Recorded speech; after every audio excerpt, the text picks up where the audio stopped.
Bud, let's start with the first round of the college football playoff. It's got everybody buzzing.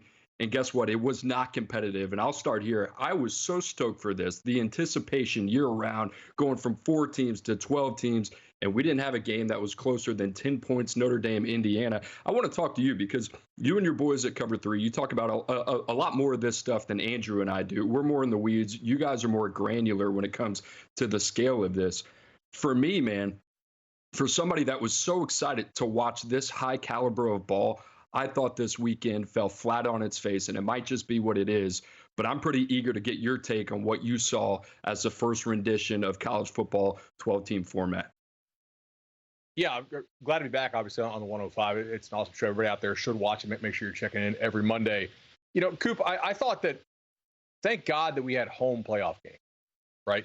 Because I think the atmosphere, the pageantry, all that stuff about college football, like that sort of saved this weekend, as well as the newness and the novelty of it. Like the on-field ball, really wasn't all that good. I didn't know what to expect because there's been so much compression in the sport this year. When we have had so many, traditionally considered upsets this year, and so few teams, like Oregon's the only undefeated team. We don't have a whole lot of teams sitting there, with just one loss. On any given Saturday, people are able to beat one another. But I do think that we had some teams who were able to elevate their level of play when given, 3 weeks or 2 weeks, to prep for these games. And I thought that was kind of interesting. I usually, like from a power rating standpoint, I usually take and kind of like max everybody's rating. Like theoretically, if you make it to this point, you should be good, adjust for health, and let's bump that thing up to pretty close to your ceiling. And I thought we saw, maybe a little ceiling separation that I wasn't fully anticipating from these teams. I do think that it also helped expose a bit of a flaw with the format. And what you got to do is you got to go back and think about, because this requires a unanimous vote. So all the people involved had to vote for this. When they approved this format, we didn't have 4 power conferences. We had 5. Okay. And you know who would have been the Big 12 rep this year? University of Texas. Who would have been the Pac-12 rep? University of Oregon. So we're kind of shoehorning in this very narrow window, this kind of, like 2-year window before they go to 14, which is what is widely expected to happen. And 14, we kind of ran it today on Cover 3. It actually solves a lot. Like the first round matchups are so much better because you only have 2 byes, and I think you could probably get some more home games out of it as well. But I think we're kind of just prisoner of the flaw that is you change conferences, you went to super conferences, but you have a format that was pretty well suited to a 5 power conference format. And we don't have 5 power conferences anymore. And as a recruiting guy, I mean, we kind of can both agree, not really sure how power conference-y that the Big 12 actually is in terms of draft picks and high-end talent as well. So we're kind of at the mercy of this unanimous vote required old format, new teams, new conferences, new format thing. All right, so let me ask you this question. We heard Kirk Herbstreit was talking about after the game, better team versus the most deserving team, and he thought that the committee kind of fell victim to kind of the social media push, maybe behind some of those teams like SMU. Do you think that the committee looks at this year in 2025 and this somehow objectively changes how they proceed going forward with trying to make these first-round games a little bit more competitive? I think maybe there is some intent to do that, but ultimately, if we are going to 14 and 26, it really just be about like a 1-year Band-Aid. I don't know what you can really do because look, and obviously Herbstreit can't come out and say this. Just cards on the table. We also do shows and program around events to which we have rights, but ESPN has the rights to the college football playoff, and so they do a show with it every single week. And so within reason, and they take a lot of kind of leeway with this and a lot of liberties with it, but within reason, you are somewhat beholden to the rankings that you put out every week. And to me, like, there's no reason to put out weekly rankings other than just they want a TV show out of it so they can sell ads against it. Like, what are we doing right now? Okay, tomorrow's Christmas Eve. We're doing a show because we sell ads against it. It's a business how we make money. But ultimately, if you have SMU where you have SMU, and Bama doesn't play on that final weekend, and South Carolina don't play on that final weekend because it's conference championship weekend, and the conferences don't want to give up those conference championship games because they make a ton of money on it because they've already sold it, to various companies, including ours. Well, you're kind of at the mercy of that, right? It's like, why do we have somebody on the field awarding Steve Sarkisian an invite to the Peach Bowl? Like because we still have that sort of vestigial tale of the importance of bowl games in this sport. So there's a lot of these kind of competing business interests that get in the way of actually probably putting what truly might be the best matchups also. But also, like, if you're Alabama, don't go get stomped by an Oklahoma team. Like, if you want to make the argument, hey, we're improving, okay, we hung with Georgia, Vanderbilt was a hiccup, cool. Well, don't second last week of the season go and lose by 21 to an OU team that had to scrap and claw to make a bowl game. Like, that's not a great look. No, I completely agree with you there. And that's kind of where that argument becomes a little bit more difficult. I mean, Indiana, as much as people want to poke holes in them, yeah, maybe South Carolina, maybe in Alabama, you can make that case that they are a better football team.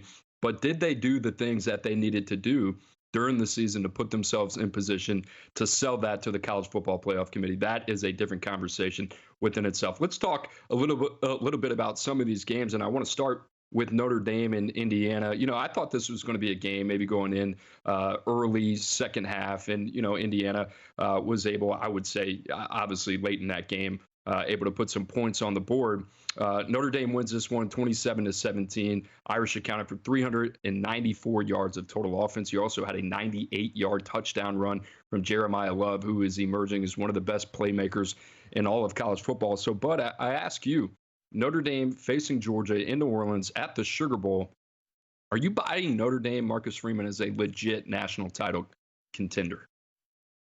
I think you have to, because even though some of these teams played up this weekend, from a traditional power rating standpoint, we don't have anybody, Coop, who's playing as a 31, or to reference that LSU team with Joe Burrow. They played as a power rating of a 34 or a 35. Nobody's showcasing that level. So if Notre Dame can consistently play at the level which they've been playing for about 2 months now, there's no reason they can't get hot and win a couple more of these games, especially because Georgia is going to have backup quarterback in the game. And obviously they're saying all the right things. They played with good passion, but okay, the Irish have some tape on him, and he was 12 of 16 for 70 yards against Texas. Texas, which may actually, we come to find out, may not have the best secondary in the country right now. They've only played really two good passing offenses all year, and Klubnik pretty much tore them up in that ball game. Thankfully, Texas could run for 350 or whatever they ran for, so it didn't end up mattering. But I think it's possible. And if you're the Irish, I think you had to be pretty bummed out that Marcus Freeman today announced that Riley Mills, their stud defensive tackle who played a whale of a game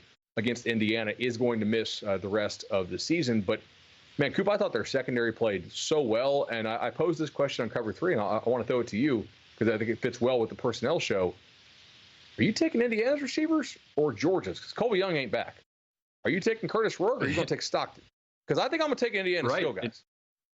I actually have Texas Notre Dame in the national championship, and Notre Dame was one of those teams. I look at Georgia, and I look at the way that Georgia's played this season. Listen, I don't want to play Kirby Smart coming off a bye. He's going to have his team ready to go. It really comes down to, does Notre Dame have enough offensively at the skill position? I trust their offensive line. I trust their run game as well. But can Riley Leonard, Bo Collins, the rest of those guys do enough to take advantage of what has been a susceptible Georgia secondary at times? And if it's not Notre Dame, you're looking at Penn State's path right now. They blew out SMU. They have Boise State. Can they make them one-dimensional with Ashton Jeanty? I think Georgia's got a pretty tough draw here going up against Notre Dame, Penn State, the way that they're playing complimentary football right now. I'm with you, bud, 110%. I picked Notre Dame in this game. I think this game is going to be a lot closer than people think.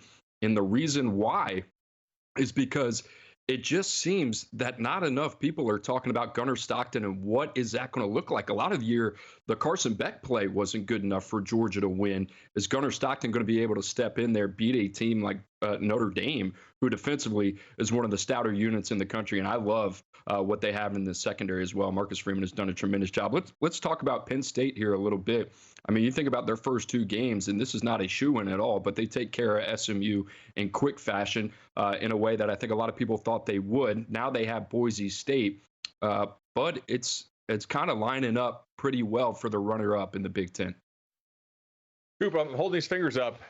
That's 3. I'm being generous. I'm going to round up that 2.6 PFF grade that SMU's left tackle had when he was trying to block Abdul Carter. That didn't go so well. It turns out if Missouri plucks your starting left tackle off the team right before the season in the later transfer portal window, you may not have a stud backup who's ready for the college ball playoff, and SMU certainly did not. So 2.6 would round up to 3.